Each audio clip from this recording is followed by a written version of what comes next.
Hello बच्चों, कैसे हैं आप सब। Welcome to my channel learn with fun. बच्चों, हम लोग साइंस क्लास 6 साइंस का फर्स्ट चैप्टर कर रहे थे, वंडरफुल वर्ल्ड ऑफ साइंस। तो आज चलो हम लोग इसके कुछ क्वेश्चन आंसर कर लेते हैं। मैं आपके लिए कुछ क्वेश्चन इसमें बुक के हैं और कुछ क्वेश्चन मैं अपने मन से आपके जनरल नॉलेज इंक्रीज़ करने के लिए भी, जो साइंस से रिलेटेड हो सकते हैं, वो मैं इसमें लाई हूँ। ठीक है, तो वो भी आपको पता होने चाहिए। और ये केवल क्लास 6 से ही रिलेटेड नहीं है, जनरल क्वेश्चन है, तो इसे 7th और 8th वाले भी, 8th स्टैंडर्ड वाले भी देख सकते हैं। ठीक है, तो चलो। और आंसर भी मतलब टू द पॉइंट, एकदम ऐसा नहीं है कि रट्टू तोता आपको बनाना है और एनसीईआरटी के ही पॉइंट हैं। तो कुछ पॉइंट अपने मन से भी मैंने इंक्लूड किए हुए हैं। सेंस उनका वही है जो एनसीईआरटी के थ्रू समझाया गया है। ठीक है, तो चलो स्टार्ट करते हैं। पहला क्वेश्चन तो यही बनता है, व्हाट इज साइंस। तो science is a systematic study of the world around us through observation, experiment and logical thinking. वही बच्चों की साइंस जो है वो स्टेप बाय स्टेप एनालाइज करने की चीज़ है, जो कि हमारे दुनिया में आसपास सारी चीज़ें होती रहती हैं, उसको ऑब्जर्व करिए, फिर उसमें एक्सपेरिमेंट करिए और लॉजिकल वे के थ्रू उनका आंसर फाइंड आउट कीजिए।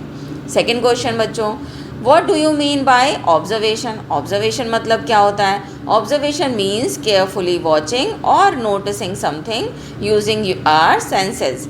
अपने सेंस के थ्रू, मतलब किसी भी चीज़ को अपने सेंस के थ्रू केयरफुली देखना, ऑब्जर्व करना, नोटिस करना, यही होता है ऑब्जर्वेशन, है ना। यही हम लोगों ने पढ़ा भी था। What is curiosity.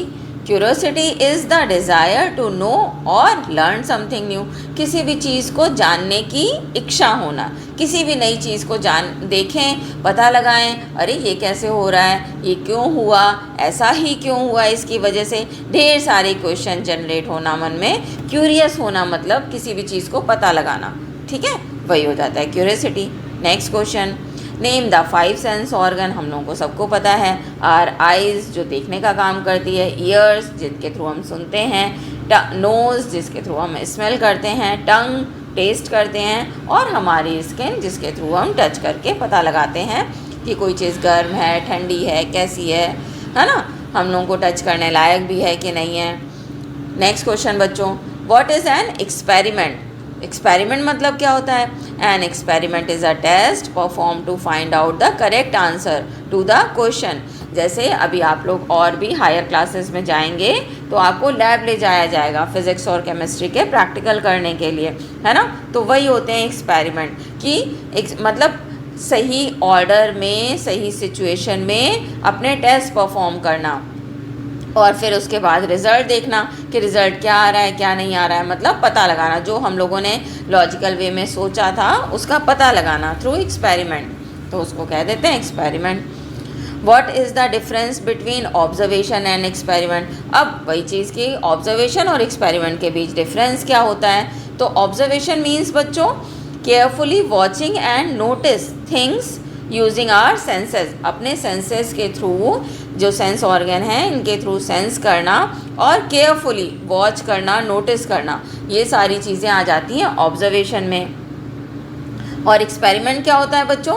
तो experiment is a test done under controlled condition to find out the answer to a question. किसी भी क्वेश्चन का आंसर पता करने के लिए जो हम लोग लैब में टेस्ट करते हैं, है ना, अंडर कंट्रोल्ड सिचुएशन, मतलब वहाँ पे सारी सिचुएशंस जो होती हैं वो कंट्रोल्ड मैनर में होती हैं, मतलब किसी बड़े की प्रेजेंस में करना चाहिए, है ना। और जो भी हम इक्विपमेंट वगैरह यूज़ करें वो भी वेल इक्विप्ड होने चाहिए, मतलब उससे करंट वरेंट लगना, या कोई भी जैसे आप टेस्ट ट्यूब वगैरह के थ्रू, कोई केमिकल के थ्रू कोई टेस्ट परफॉर्म कर रहे हैं तो वो भी टेस्ट ट्यूब आपकी सही होनी चाहिए, है ना। नीचे स्प्रिट लैम्प वगैरह सही होना चाहिए, कंट्रोल्ड वे में एक्सपेरिमेंट करना चाहिए किसी बड़े टीचर की, बड़े या फिर टीचर की प्रेजेंस में, तो वो हो जाता है आपका experiment in a controlled way. Next question बच्चों, why do we record our observation. हमें अपने ऑब्जर्वेशन को रिकॉर्ड क्यों करना चाहिए। तो रिकॉर्ड नहीं करेंगे तो हमें याद कैसे रहेगा, फिर हम टेस्ट कैसे परफॉर्म करेंगे, और सपोज़ मान लो ऑब्जर्वेशन करेक्ट निकल आया तो हम शेयर कैसे कर पाएंगे, इसलिए हमें रिकॉर्ड करना चाहिए। We record our observation so that we can remember them and share with others. ठीक है। Next, what are some examples of science in daily life. अरे इसके बारे में तो हम लोगों ने पूरा चैप्टर ही पढ़ लिया है ना, ढेर सारे हमने आपको एग्जाम्पल्स बता दिए। देख लो कुछ फिर से। Some examples of science in daily life are cooking food, using mobile phone, refrigerator, electric fan, washing clothes, so many examples are there. ठीक है बच्चों। Next, what qualities should a scientist have. एक साइंटिस्ट में किस तरह की qualities होनी चाहिए, तो साइंटिस्ट में भी और हम लोगों में भी। A scientist should be curious, honest, patient, observant and hard working. मतलब हर किसी को क्यूरियस तो होना ही चाहिए, बताया गया, ऑनेस्ट होना चाहिए। अब ऐसा नहीं कि आपने कोई भी काम करने जा रहे हैं और आपके काम की वजह से दूसरों को भी परेशानी हो रही है, तो नहीं, ऑनेस्ट होना चाहिए, अपना काम ऑनेस्टी से करना चाहिए, पेशेंट होना चाहिए। अब ऐसा नहीं कि आज हमने कोई रिज़ल्ट पता करने की सोची और थोड़ी देर में जो अभी हमारी ऑब्जर्वेशन थी फिर उनसे रिज़ल्ट भी फाइंड आउट करना ही है, ऐसा सोच लिया। जैसे मान लो कोई आपने सीड ग्रो करने के लिए डाला, अब उसको टाइम लगेगा ग्रो होने में। अब आप चाहो कि तुरंत का तुरंत बड़ा सा पेड़ बन के निकल आए और हमें रिज़ल्ट पता चले कि किस कलर का स्टेम है, किस कलर की लीव्स हैं वगैरह वगैरह, तो ऐसा नहीं होता है। तो हमें पेशेंट भी होना चाहिए, ऑब्जर्वेंट, चीज़ों को ऑब्जर्व करना आना चाहिए, हार्ड वर्किंग। अब ऐसा भी नहीं है कि एक बार काम किया फिर आराम करने लग गए, नहीं, हार्ड वर्किंग भी होना चाहिए, है ना। तो ये सारी मेन क्वालिटीज़ हैं जो कि एक साइंटिस्ट में होनी ही चाहिए। साइंटिस्ट में क्या, सभी में होनी चाहिए। ठीक है। Next question, what is the importance of science. Science की इम्पोर्टेंस क्या है, तो scientist help us to understand nature. Scientist यहाँ पे हो जाएगा what is the importance of science ही है, यहाँ पे आंसर में साइंटिस्ट लिख दिया है बच्चों, गलती से आप साइंस कर लेना। ठीक है। तो science help us to understand nature, solve problems and improve our life. It has gives us many useful invention. Science की हेल्प से जितने भी इन्वेंशन अभी तक हो पाए हैं, जो कि हम यूटिलाइज़ कर रहे हैं, उससे चीज़ों को हमारी लाइफ ईजी हो गई है ना। हाउ डज साइंस हेल्प अस। अब देखो इसमें भी साइंस के ही हेल्पिंग पूछ रहा है कि कैसे कैसे आपको हेल्प करती है। तो science help us in many ways. Number 1, it help us to understand the world around us. Number 2, solve problems and improve our lives. Number 3, it has given us medicine, है ना, many transport which we use to travel from one place to another place, communication, cell phone, mobile phone and all, है ना, and many other facilities. Even जितनी भी facilities हैं वो सब science के थ्रू ही हमें प्रोवाइड की गई हैं। नेक्स्ट क्वेश्चन बच्चों, explain the step of scientific method. अब हमें अपना साइंटिफिक मेथड परफॉर्म करते समय कौन कौन से स्टेप्स फॉलो करने चाहिए, तो number 1, observation. Number 2, asking question. Number 3, making hypothesis. Hypothesis means परिकल्पना। जैसे मतलब हम लोगों ने ऑब्जर्व करके जो क्वेश्चन हमारे मन में जनरेट हुआ, तो अब उसको सॉल्व कैसे किया जाए, इसको बारे में सोचना, पता लगाना कि कोई भी चीज़, जैसे मान लो आपने किसी पेड़ को सीड से ग्रो करते हुए देखा, है ना, सीड को मतलब डाला सॉइल में और उसको ग्रो करते हुए आप देखना चाहते हैं। आपके मन में क्वेरीज आई कि कैसे बड़ा प्लांट बनता है, इसमें रूट कैसे आती है, स्टेम कैसे आता है। तो इसके लिए हाइपोथेसिस में क्या आ जाएगा कि आप सोचेंगे और प्लानिंग वे में रखेंगे उसको कि पहले हमें बीज डालना है, फिर थोड़ा सा मॉइस्चर प्रोवाइड करने के लिए पानी डालना है ना। ऐसी जगह पे हमें ये ग्रो करना है, सीड डालना है जहाँ पे उसे एयर भी मिल सके, सॉइल भी अच्छी हो, है ना, ये सारी चीज़ें। और फिर उसको नोटिस करना दिनों तक, कोई उसको एनिमल आकर के परेशान ना करे। ऐसा नहीं कि डॉगीज़ वगैरह आए और खोद के निकाल के उसको बाहर निकाल के डाल गए या खा गए, नहीं, तो उसको भी ध्यान रखना। ये सारी चीज़ें आ जाती हैं आपके हाइपोथेसिस में। ठीक है। नेक्स्ट पॉइंट हो जाएगा एक्सपेरिमेंटेशन, फिर ड्रॉ कंक्लूजन, फिर लास्ट में रिजल्ट, कम्युनिकेटिंग एंड रिजल्ट। ठीक है। Next question, why do we follow safety rules in the laboratory, है ना। अब ये भी जनरल क्वेश्चन में ही आ जाएगा। We should follow safety rules in the laboratory to protect our self from accident and injuries, to keep the laboratory clean and safe for everyone. मतलब कि हमें सेफ्टी रूल्स लैब में फॉलो करने चाहिए ताकि हम अपने आप को प्रोटेक्ट कर सकें। वही कि एप्रन पहन के जाना चाहिए ताकि एक्सीडेंट ना हो, हमें इंजरीज़ ना लगे और लैब भी क्लीन बनी रहे ताकि आपके बाद नेक्स्ट बच्चे जो आएँ वो भी अच्छे से काम कर पाएँ। अब आप तोड़ फोड़ मचा के आ जाएंगे, मान लो अनजाने में ही आपसे गंदी हो गई लैब, तो वो बच्चे कैसे परफॉर्म कर पाएंगे, है ना। तो लैब को भी सेफ़ रखना है, इसलिए सेफ्टी रूल्स हर किसी को फॉलो करने चाहिए। नेक्स्ट क्वेश्चन बच्चों, गिव एनी 4 लेबोरेटरी रूल्स, कि अब आपको कौन कौन से रूल फॉलो करने चाहिए इसके बारे में देख लीजिए। तो number 1, follow the instruction of the teacher carefully, जो आपको टीचर कह रहे हैं करने को वो आपको फॉलो करना चाहिए ध्यान से। Number 2, do not touch any chemicals और इक्विपमेंट विदाउट परमिशन, जब टीचर परमिट करें तभी आपको कोई केमिकल या कोई भी इक्विपमेंट छूना चाहिए, ठीक है।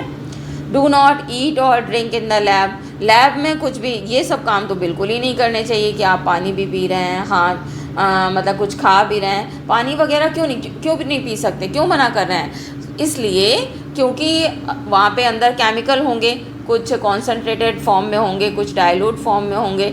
आपने सपोज़ पानी पिया, 1-2 भी छींटे अगर इधर उधर चली गई तो उससे आपको ही हार्म हो सकता है ना।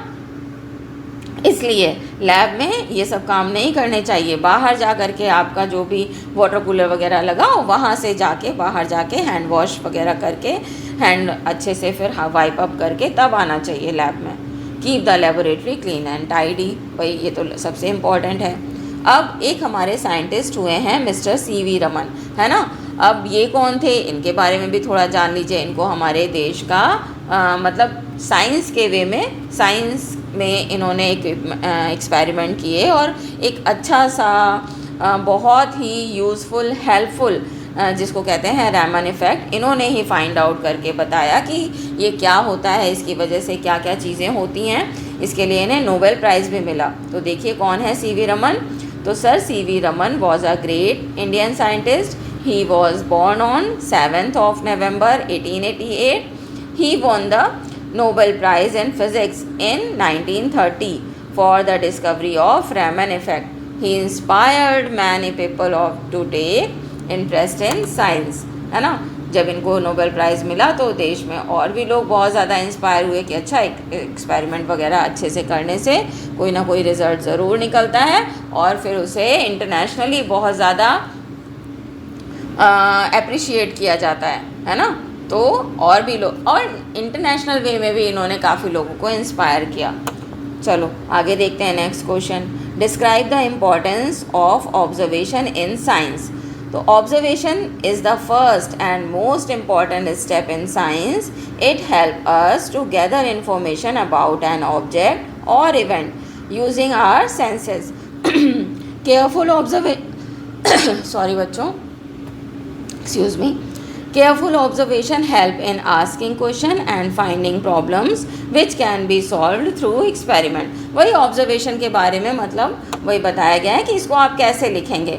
तो इसके लिए मैंने स्लाइड भी जनरेट की हुई है, ये भी मैं डाल दूँगी, लेकिन फिर भी आपको बता भी दे रही हूँ कि ये सारी चीज़ें हैं और ऐसे ही आप अच्छे से लिखेंगे तो टीचर भी आपसे इम्प्रेस होंगी कि बच्चे ने अच्छे से पढ़ाई की है, ठीक है। नेक्स्ट एक और क्वेश्चन देख लेते हैं। Describe any one activity that shows science in daily life. अब आपको कोई एक्टिविटी भी बता देनी है तो सबसे बेस्ट है कि cooking food is an activity that shows science in daily life. When we cook food, heat changes the raw food into cooked food. It also kills harmful germs and make it easy to digest. Simple से मतलब activity है जिससे पता चलता है कि science हमारे चारों तरफ है। क्या करती हैं साइंस के थ्रू, जो हम लोग खाना बनाते हैं किचन में या मम्मा खाना बनाती हैं किचन में, तो उसमें हीट जो है वो चेंज करती है रॉ मटेरियल को कुक्ड फूड में।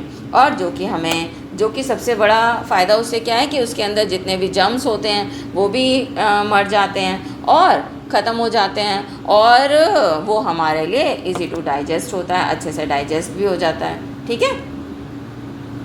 नेक्स्ट क्वेश्चन देखो। If we do not use scientific thinking, what problems may arise in our daily life. तो ये हो जाएगा if we do not use scientific thinking we may believe in wrong things, make wrong decision and facing lots of problems in solving our daily life problem. और जब मतलब हम scientific way ही नहीं follow करेंगे तो हम कैसे किसी चीज़ को सॉल्व कर पाएंगे। और मान लो सॉल्व करने में फिर दिक्कतें भी आएंगी, हम इंजर्ड भी हो सकते हैं। तो साइंटिफिक वे में ही चीज़ों को स्टेप बाय स्टेप फॉलो करना चाहिए किसी भी रिजल्ट तक पहुंचने के लिए। ठीक है, अब कुछ मल्टीपल चॉइस क्वेश्चन ले लेते हैं। चलो, साइंस बिगिंस विद, बताना आप। Number 2, which of the following is not a sense organ. इसमें ऑप्शंस मैंने दे रखे हैं, तो ये भी आंसर आप निकालना। अब एक और ऐसे आ जाएगा कि correct sequence of scientific method is. क्या हो जाता है करेक्ट सीक्वेंस, इतनी बार बता चुके हैं। सबसे पहले ऑब्जर्व करते हैं, फिर एक्सपेरिमेंट करते हैं, फिर हाइपोथेसिस करते हैं, फिर लास्ट में कंक्लूजन निकल आता है किसी भी चीज़ का, है ना। हाइपोथेसिस के बाद हम परफॉर्म करते हैं अपना टेस्ट, और टेस्ट के बाद कंक्लूजन निकल आता है। ठीक, नेक्स्ट कुछ ट्रू फॉल्स आपके लिए ले आई हूँ, तो ये देख लो। Science is the study of living things only. क्या साइंस के थ्रू हम केवल लिविंग थिंग्स की ही स्टडी करते हैं? नहीं, हम लोगों ने तो पढ़ा था all the things around us, तो उसमें नॉन लिविंग और लिविंग दोनों थिंग्स आ जाती हैं, तो ये क्या हो गया? फॉल्स। बच्चों नेक्स्ट है we use our senses in observation. तो हाँ, हम अपने सेंसेस यूज़ करते हैं ऑब्जर्वेशन करते समय, तो ये क्या हो जाएगा? True. Next, an experiment is a kind of test. Experiment भी एक तरह का टेस्ट ही है, उसी से हम लोगों को रिजल्ट पता चलता है कि सही है या गलत है या जो भी निकल के आया, तो ये भी ट्रू हो जाएगा। नेक्स्ट है curiosity is not important in science. क्या ऐसा भी हो सकता है कि साइंस में क्यूरियोसिटी इम्पॉर्टेंट ही नहीं है?